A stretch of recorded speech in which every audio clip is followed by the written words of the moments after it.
House building নাকি bachelor, কোনটা better? এটা নিয়ে আমরা অনেকেই কনফিউশনে থাকি। কেউ বলছে হাউস বিল্ডিং করা বেটার, আবার কেউ বলছে ব্যাচেলর করা বেটার।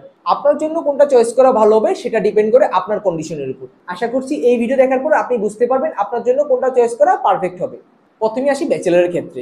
ব্যাচেলরের ডিগ্রি অবশ্যই হাউস বিল্ডিং থেকে ভ্যালু অনেক বেশি। তাই আপনার যদি প্রাইমারি টার্গেট থাকে ডিগ্রি অর্জন, তাহলে অবশ্যই ব্যাচেলর করা আপনার জন্য ভালো হবে। কিন্তু বাংলাদেশের পার্সপেক্টিভে অ্যাপয়েন্টমেন্ট স্লটের দীর্ঘসূত্রতা, তারপর জার্মানিতে ব্যাচেলর করার জন্য বাংলাদেশে আপনাকে 1 বছর ব্যাচেলর করতে হবে।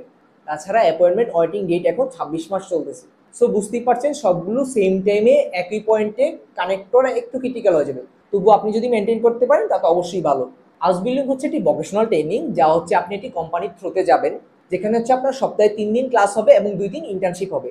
এখানে সবচেয়ে বড় অ্যাডভান্টেজ হচ্ছে তারা আপনাকে 1000 ইউরো পেমেন্ট করবে, যা দিয়ে আপনি আপনার লিভিং এক্সপেন্স বেয়ার করতে পারবেন এবং চাইলে কিছু টাকা সেভও করতে পারবেন। তাছাড়া হাউস বিল্ডিং এর জন্য ব্লক অ্যাকাউন্টও প্রয়োজন হচ্ছে না।